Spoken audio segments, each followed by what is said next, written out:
समस्त साकार वस्तु को मिथ्या समझो और जो निराकार है वह अचल है।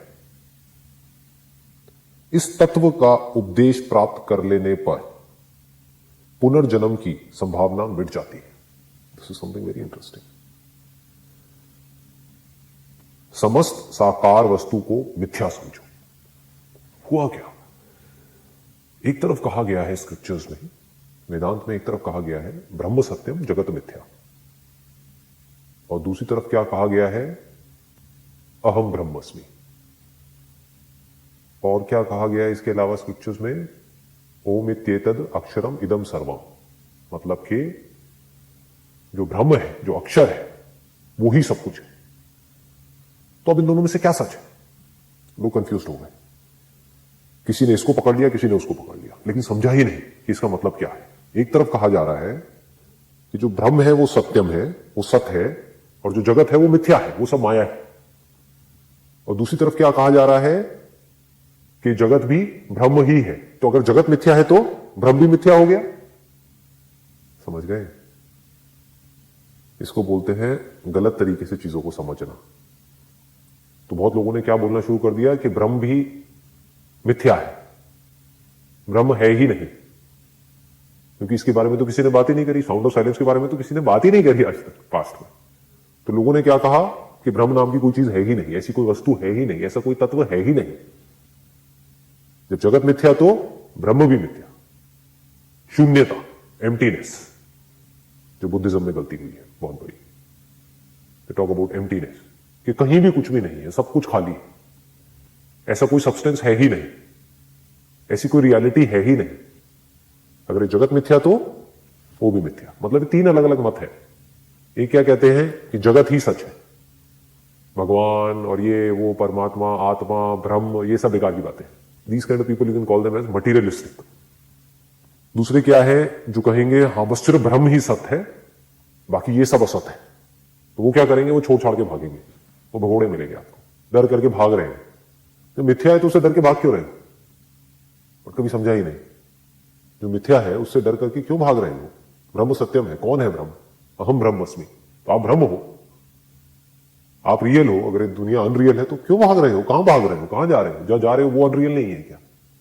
तो वो भी लोग नहीं समझ पाए। और क्या हुआ? लोगों ने इस तरीके से इक्वेशंस निकाली और कहा कि जगत भी मिथ्या है। तो ये तीसरा एक मत है, जगत भी मिथ्या है और ब्रह्म भी मिथ्या है, दोनों ही मिथ्या है। जबकि किस कॉन्टेक्स्ट में कहा गया है इसको समझना पड़ेगा। यहां पर बड़े क्लियर तरीके से कहा गया है समस्त साकार वस्तु को मिथ्या समझो। What do we mean by मिथ्या? अगर यहां पर एक लकड़ी की टेबल पड़ी हुई है तो आप क्या कहोगे? यहां पर टेबल है या नहीं है? पूरी दुनिया ये कहेगी हाँ यहां पर टेबल है। टेबल को मैंने उल्टा कर दिया, अब क्या कहोगे? अब वो क्या बन गया?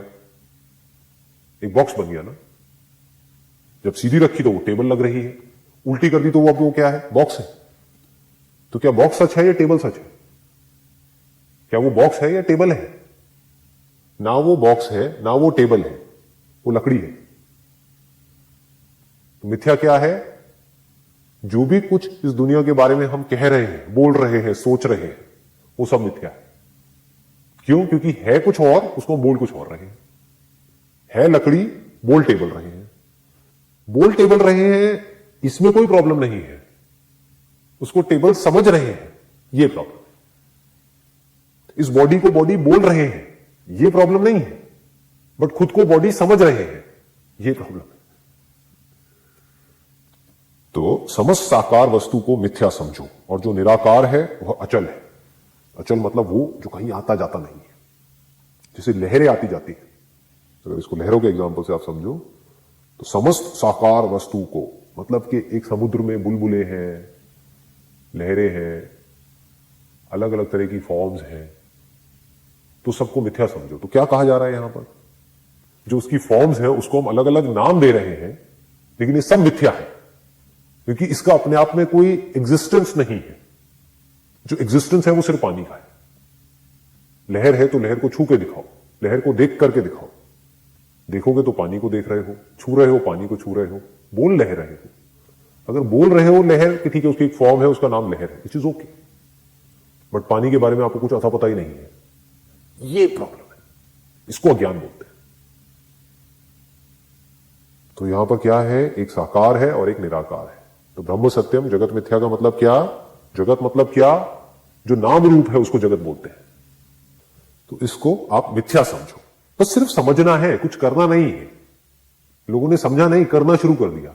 मिथ्या है तो या तो उसे डर करके भाग रहे हैं या उल्टी सीधी उसके बारे में बातें कर रहे हैं। सिर्फ समझ का खेल है और कुछ नहीं है। जैसे अपनी खुद की परछाई दिख रही है शीशे के अंदर, वो क्या कह रहे हैं, उसको मिथ्या समझो। आप शीशे में नहीं हो, आप बाहर हो, लेकिन आपको लग रहा है कि मैं अंदर हूं। और जो निराकार है वह अचल है, मतलब कि जो आकार है वो आते जाते हैं, लहरें आती जाती हैं, बनती है, मिटती है, बड़ी है लहर, छोटी है लहर, अच्छी है लहर, बुरी है लहर। ये सब जो एट्रीब्यूट्स हैं वो सब लहर से रिलेटेड है। पानी जो है वो अचल है। स्पेस मूव नहीं होता है, स्पेस में जो कुछ है वो सब मूव हो रहा है। स्पेस अचल है। इस तत्व का उपदेश प्राप्त कर लेने पर पुनर्जन्म की संभावना मिट जाती है। अगर इसको हम अच्छे से समझ जाएं, ये जो तत्व है, इसको एक्सपीरियंस कर लिया, इसका हमको बोध हो गया और पूरी तरह से हमको समझ आ गया, बारीकी से समझ आ गया, तो वहां पर पुनर्जन्म की कोई संभावना नहीं है। इसका लोगों ने क्या मतलब निकाला कि अच्छा पुनर्जन्म की संभावना नहीं है, मतलब कि इसका मतलब पुनर्जन्म होता है और पुनर्जन्म नहीं होगा। क्योंकि डीपली समझते नहीं है। यहां पर क्या कहा जा रहा है, पुनर्जन्म की संभावना मिट जाती है। सिर्फ संभावना ही है।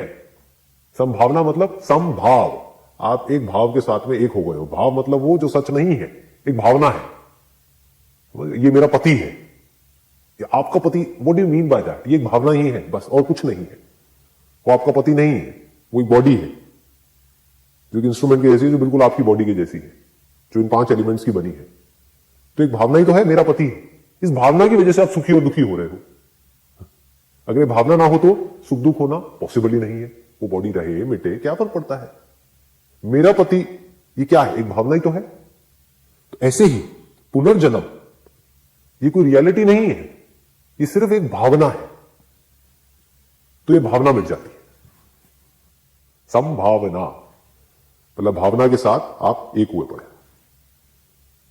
तो ये जो आप भावना से जुड़े हुए हो, ये भावना नष्ट हो जाती है। क्योंकि एक भावना ही तो थी ना। ये भावना किस पे टिकी हुई थी? क्योंकि मुझे ऐसी किसी रियलिटी के बारे में पता ही नहीं था। इस दुनिया को पता ही नहीं है कि हां ऐसी भी कोई रियलिटी है। चलो कुछ लोगों को पता भी है तो वो भी इसके बारे में कुछ का कुछ सोचते रहते हैं।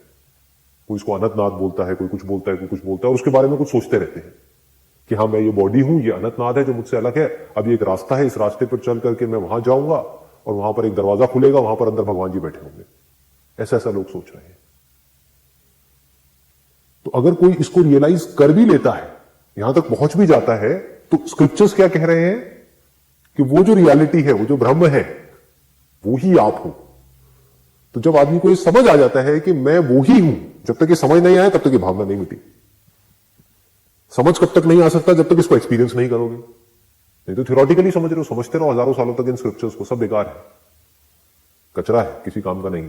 आप जितनी मर्जी गीता पढ़ लो, ये कर लो, वो कर लो, जब तक कि आपने थियोरेटिकली तो सब कुछ समझ लिया। पंडित बन सकते हो, कहीं पर बैठ करके इन मंत्रों को आप पढ़ सकते हो, उससे कुछ नहीं होगा। एक्सपीरियंस कर लिया लेकिन समझ ही नहीं आया, उससे भी कुछ नहीं होगा। क्योंकि एक्सपीरियंस करके फिर हरकतें वही कर रहे हो जो करते आए हो। भावना कुछ और ही है। तो जब भावना पूरी तरह से मिट जाती है, कौन सी भावना? कि मैं ये बॉडी हूं।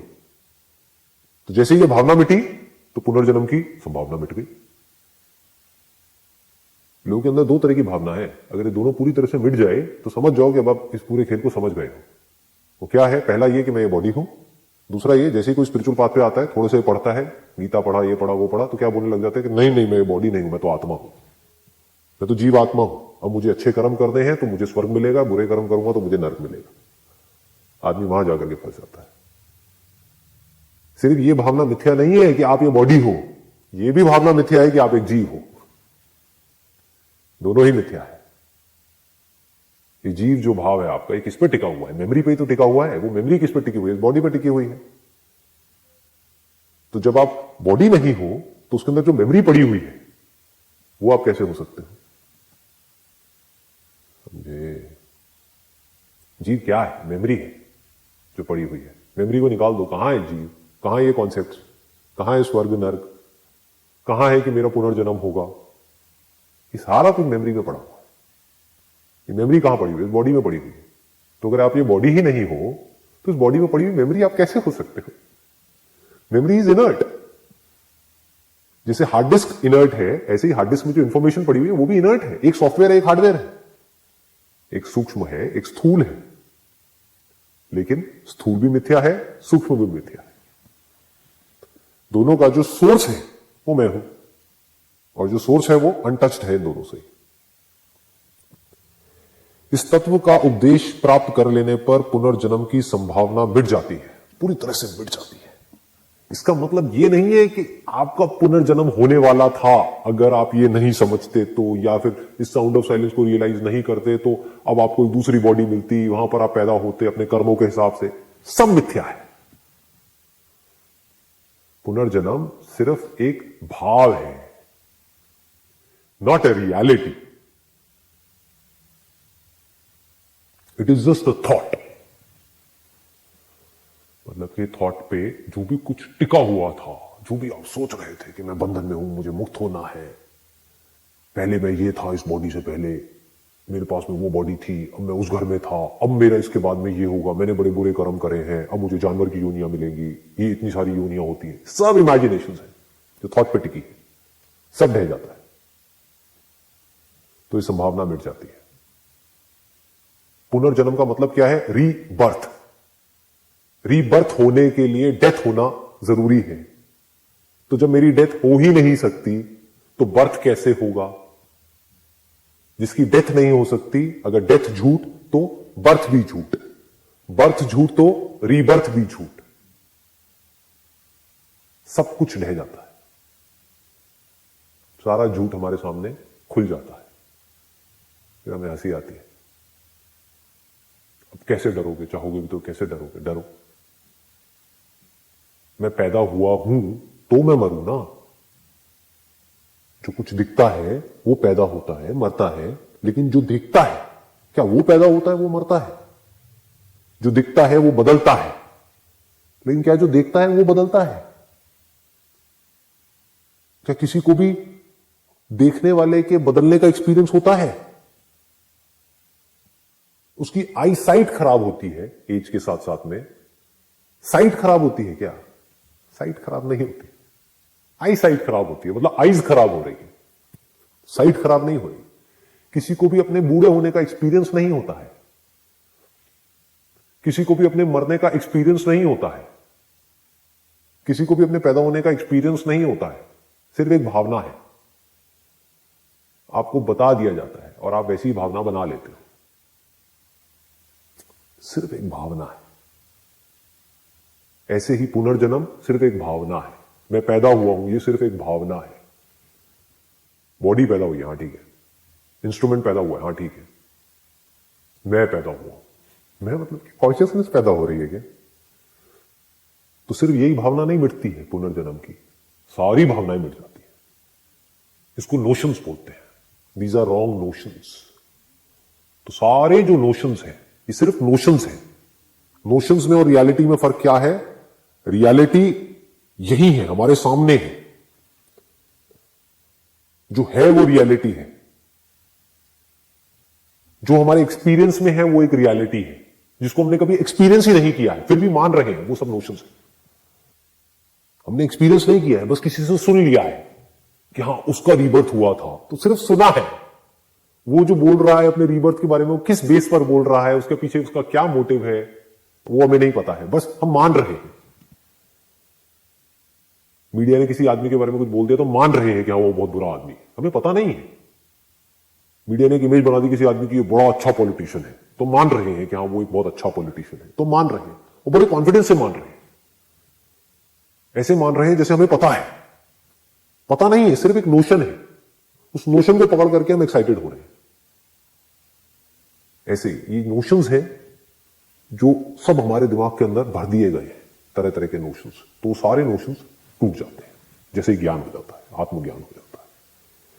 जैसे हमें समझ आ जाता है कि मैं कौन हूं, तो वहां पर पैदा होना, मरना, बदलना, सब ढह जाता, सिर्फ पीसफुल एग्जिस्टेंस जो है मेरी वो बची रह जाती है, untouched by everything in all notions, all ideas, all concepts, free from everything.